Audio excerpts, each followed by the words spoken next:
네. 오늘 접평골부터 먼저 강의 좀 할게요. 보니까 접평골이 상당히 중요한데, 접평골이 요 상악동을 딱 벗겨내면은 얼굴 센터에 이렇게 지키고 있는 거예요. 그래서 이게 틀어지면 어떻게 될까요? 얼굴이 틀어지는 거예요. 이게. 좌우 비대칭이 되는 경우가 여기 접평골 때문에 그래요. 나비 모양의 뼈, 그래서 접평골인데. 그래서 이 안에, 뇌 안에 가장 중요한 데가 뭐냐면은 여기 안에 뇌하수체가 있어요. 뇌하수체, 송가체, 시상하부, 그 다음에 뇌간이라는 데가 있고, 그 다음에 해마도 있어요. 해마, 우리 기억력. 그 다음에 그 흑질이라고 해서 우리 도파민 분비해주는 호르몬도 분비를 여기서 다 해주잖아요. 이 부분에 영양 물질을 대줘야 되고 순환시켜줘야 되는데, 그게 뭐냐면은 뇌척수액이에요. 뇌척수액.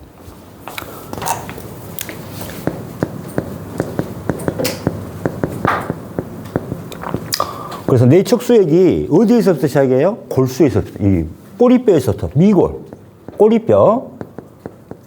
그 척추 타고 척추관 따라서 지나가다가 경추를 지나서 뇌 속을 지나가요, 이게. 그래서 이게 순환이 돼야 되고 생성이 돼야 돼. 근데 이 뇌척수액이 뇌 센터, 뇌의 가장 중심지에 영양물질을 공급해주고, 그 다음에 해독시켜주는 거, 림프 해독. 요걸 해줘야 돼요. 그러니까 뇌에 신경 해독이 계속 노폐물이 쌓여있으면 어떻게 돼요? 이제 뇌가 망가지는 거예요. 그래서 기본적으로 뇌척수액이 잘 생성되고 잘 순환돼야 돼요. 그래서 뭐가 돼야 돼요? 뇌척수액이 잘 되면은 뇌라든가 신경이라든가 이게 정상적으로 가게 됩니다. 정상적으로. 이게. 뇌가 엄청 중요한 거예요. 뇌가. 그래서 두 번째, 여기 있는 구조들을 한번 생각을 해보면은 뇌하수체가 있어요. 뇌하수체. 자, 뇌하수체는 뭔 역할을 하냐면은 호르몬의 대장이에요. 호르몬. 뇌분비의 대장.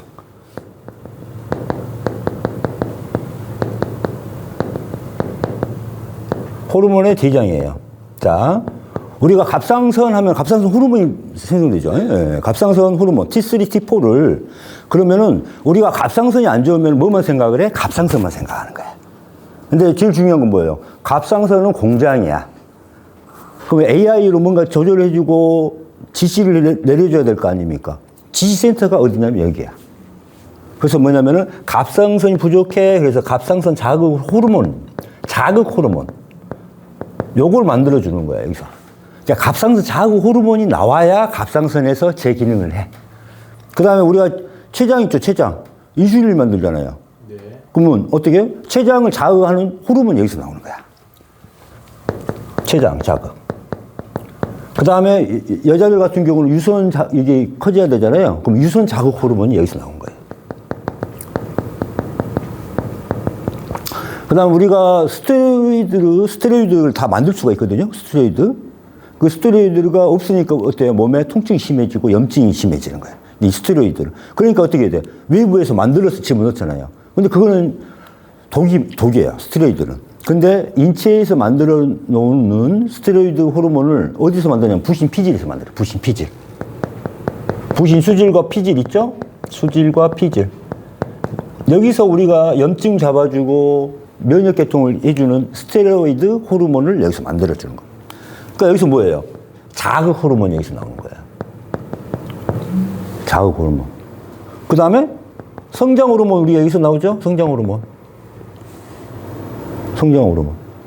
그러니까 여기 뇌에 이 접평골이 제한이 걸려버리면은 이게 순환이 안 되는데, 그래서 비염이 생긴 사람들 중에서 이것 마찬가지 접평골이 제한입니다. 그러면 어떻게 돼요? 비염 걸린 애들이 성장에 지연이 되는 이유가 이거예요. 이해 가셨죠?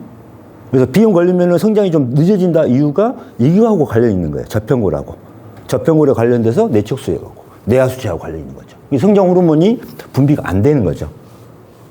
그래서 제가 뇌하수체 종양인 애를 가지고 치료를 해줬는데 이게 뇌에서 가장 깊수관되기 때문에 수술이 안 되는 거예요. 그래서 얘가 산 거야. 수술했으면 얘는 죽었지.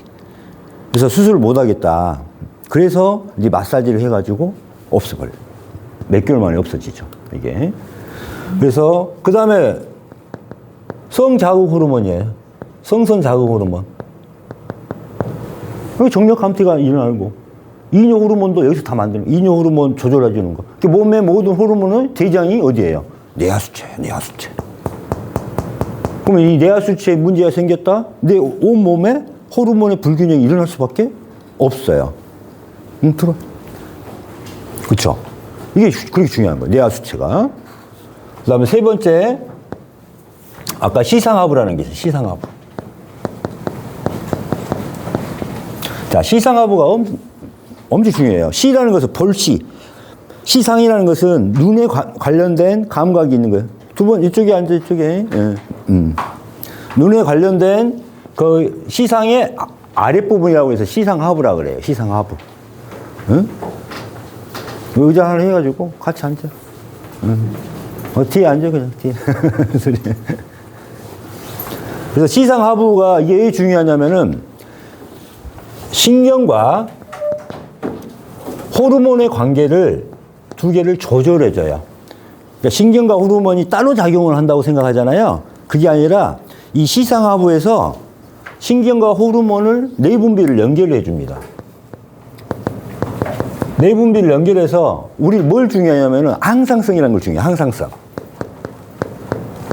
우리가 체온은 몇 도여야 돼요? 36.5도, 37도, 뭐 36.5도 일정하게 유지해야 되죠. 체온을 유지해야 되고 맥박을 유지해야 되고 모든 것을 유지해야 되죠. 내 몸을. 그러니까 외부 환경에 의해서 자극이라든가 스트레스라든가 이런 거에 오면은 거기에 우리가 반응을 해서 내 몸을 체제적 조건으로 유지해야 되죠. 유지하는 것을 항상성이라고 그래요.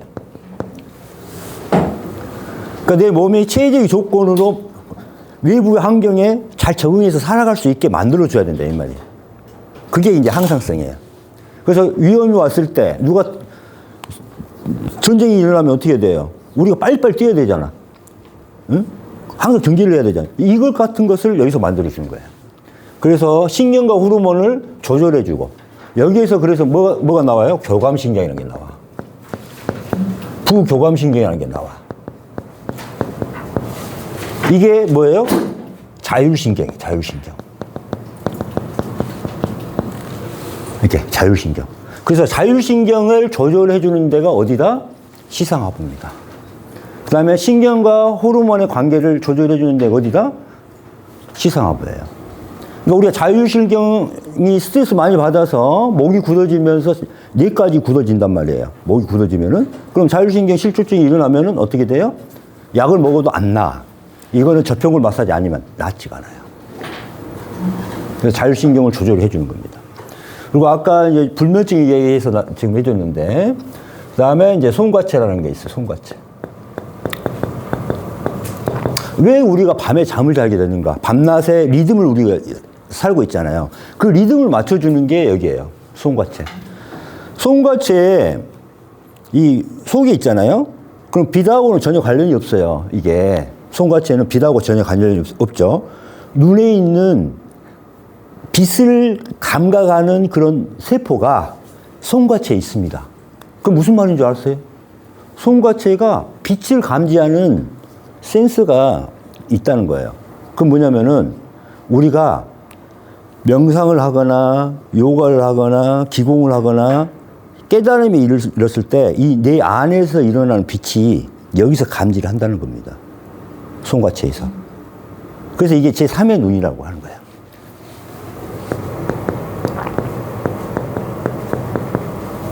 영적인 눈이라고 그래요. 영적인 눈.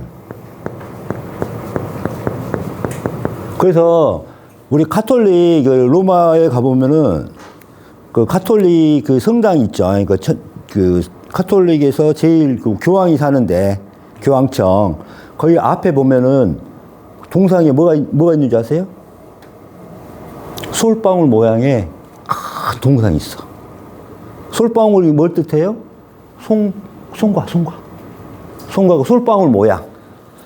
그게 그 교황청에 그 사진 봐보세요. 이게 솔방울 모양으로 이렇게 돼 있는 고개 통상으로 됐다니까요. 그냥 그 모양이야. 그게 왜 그래? 이게 송같이. 송가가 솔방울 있잖아요. 그거야. 그 모양이 영적인 눈에. 여기서 이제 뭘 만들어줘? 밤낮의 리듬을 만들어주는 거예요. 리듬. 그래서 여기서 멜라토닌이라는 걸 나와요. 멜라토닌. 멜라토닌이 그래서 외부에서 먹고 있지만 그거 합성된 것은 효과가 없어. 내 안에서 만들어지게 만들어야지. 그냥 만들어주게 합니다. 이렇게. 그래서 멜라토닌이 나오는 거예요. 그래서 멜라토닌의 역할은 잠을 깊게 자게 하는 거고, 그 다음에 이제 우리가 명상을 하게 되면은 리듬이, 뇌파가 이렇게 쑥 들어가요. 그렇기 때문에 깊은 잠을 잘 수가 있어. 그러니까 이때 이 뇌파에서 자는 잠이 질이 틀려요. 이게. 우리가 계속 선잠이라고 하잖아요. 이게 선잠. 이게 깊은 수면이에요. 깊은 수면. 그러니까 수면제를 먹어도 이 깊이를 못 들어가. 억지로 재워놓는 거지 깊게 못 들어가는 거예요. 그래서 못 자는 거예요. 그래서 요 멜라토닌을 생성을 한다. 여기서. 그래서 이 멜라토닌은 청소년기까지는 성저숙증을 예방해요. 성호르몬이 나오는 걸 억제를 해. 그래서 성저숙증 치료는 여기서 할 수밖에 없어요. 이게 엄청나게 중요한 거잖아요. 그 다음에 또 여러분, 자, 지금 1,500만 원을 아끼는 걸 가르쳐 드릴 거야. 자, 오늘 내가 몸이 너무 안 좋아가지고 줄기세포를 맞고 싶어. 그래서 피를 뽑고, 골수에서 뽑고, 내 태아에서 뽑아가지고, 골수 부분이 제일 좋은 부분, 그 줄기세포를 쭉 뽑아내요. 원심 분리해서. 그걸 이제 배양을 해야 돼. 그래가지고 이제 주사를 맞는 거야. 그러면 1,500만 원에서 2,000만 원 들어가요. 근데 줄기세포가 어디에 많이 들어있고 활성화되는 줄 아세요? 뇌척수입니다.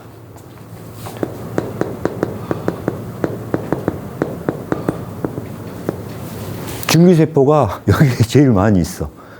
그러면 이 젖병골 마사지를 함으로써 줄기세포가 계속 확장이 되고 강해집니다. 이 말은 뭐가 돼요? 항노화가 되죠. 항노화. 온몸에. 여러분 1,500만 원 최소 아낀 겁니다. 이걸 함으로써. 무슨 말 하겠죠? 이거예요, 이거. 그래서 우리가 여기는 뭐에 하냐면 진동, 파동, 빛, 에너지에 반응을 하는 겁니다. 내 몸에. 그래서 이 송과체, 시상하부, 내하수체 이게 나중에 붕 떠요. 우리가 명상을 하다 보면 이게 붕 떠서 다시 단전으로 내려와요. 이걸 생명나무라 그래요. 그래서 이게 생명나무입니다.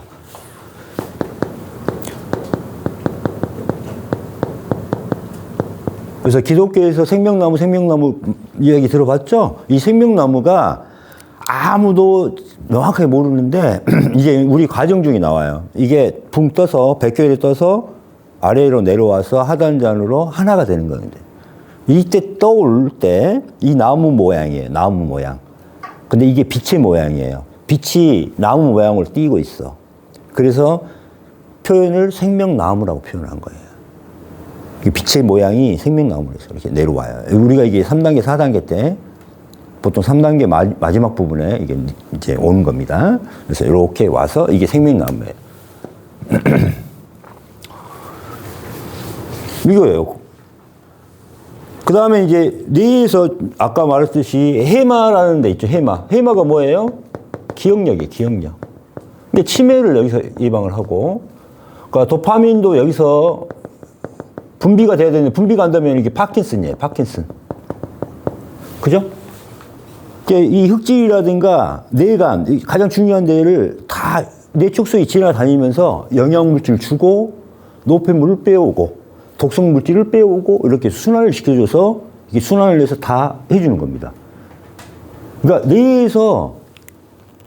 뇌에서 림프라든가 해독을 시켜주는 데는 유일하게 이 뇌척수액 하나밖에 없어요. 나머지는 BBB라고 해가지고, 그 다음 브레인 블러드 베리어라고 해가지고, 뇌하고 혈액하고 장벽이 있어서 통과를 못하게 돼 있어. 그러니까 물질 교환이 안 돼. 응? 뇌하고 혈액에는 장벽이 있어서 통과를 못 해요. 그러면은 뇌에 영양 물질을 데릴 수 있는 방법은 없어요. 무슨 말 알겠죠? 그래서 뇌에 관련된 약을 만드는데 제일 돈이 90% 이상이 들어가는 게 뭐냐면은 이 BBB를 뚫고 가는 캐리어를 만드는 데가 95%가 들어가고 5%가 뇌에 관련된 약을 개발하는데 5%밖에 안 들어가요. 근데 지금까지 이 BBB를 통과할 수 있는 그 방법을 아직도 의학에서는 못 찾았다. 그럼 뇌에 관련된 거 치료를 거의 못 하고 있다. 근데 유일하게 여기서 빼줄 수 있는 데는 어디다? 뇌척수액. 여기서 빼주는 거예요. 이해가죠? BBB라고 합니다. BBB. 브레인 블러드 베리어. 해가지고 BBB. 이 BBB를 통과할 수 있는 게 하나도 없다 이 말이에요. 그래서 일단은 자 몸에서 순환은 뇌 속까지는 목을 통과하게 돼 있죠. 그래서 이 목 사각근이 통과하게 돼 있습니다. 사각근. 그래서 이 사각근 마사지가 뇌 속까지는 다 풀어져요. 혈신경이든 혈관이든 다 풀어줘. 근데 뇌 안에서 이제 두개골 밖으로, 그 다음 뇌척수액 순환, 그 다음 두개골 밖이 뭐예요? 아까 보니까 여기서 보니까 눈에 들어가는데 이 혈관 여기 하나 있죠. 코 여기 있죠. 구멍 있죠. 여기를 통과해야 돼요. 입 안 여기 또 있죠. 안아 구멍. 귀로 관련된 거 여기 구멍 또 있어요. 그러니까 귀가 여기에요. 요. 내 안에 있어요. 내 안에. 그 다음 이 센터에 아까 이 쭉 경추 따라 센터로 왔던 게 아까 뇌하수체, 시상하부, 송과체가 여기 있는 거예요. 그 다음 그 밑으로 이제 뇌관이 있고, 아까 해마도 있고, 뭐 여러 가지 있는 거예요. 이거 봐봐요. 그 다음에 그 뇌관에서 뭐가 나와요? 12신경이 나와. 뇌신경 중에 12가지 가지가 나와. 12신경이라 그래요. 그래서 미주신경도 거기서 나오고, 부신경, 그런 거 많이 들어봤죠? 동안신경, 뭐 이런 거 많이 들어봤잖아. 요 관련된 게 다 12신경, 뇌신경, 이 뇌관에서 나오는데, 12쌍이에요, 12쌍. 이런 것들도 다 여기서 조절하는 겁니다. 그래서 입 안 문제, 코의 문제, 눈의 문제, 귀의 문제는 다 어디서 풀어야 돼요? 저평골에서 풀어야 돼요. 저평골. 그래서 나비 모양의 뼈. 그래서 나비 접자 서서 저평골 마사지. 이제 이해가 가죠. 그래서 양방에서 이비인후과에 가면은 이명 치료 안 됩니다.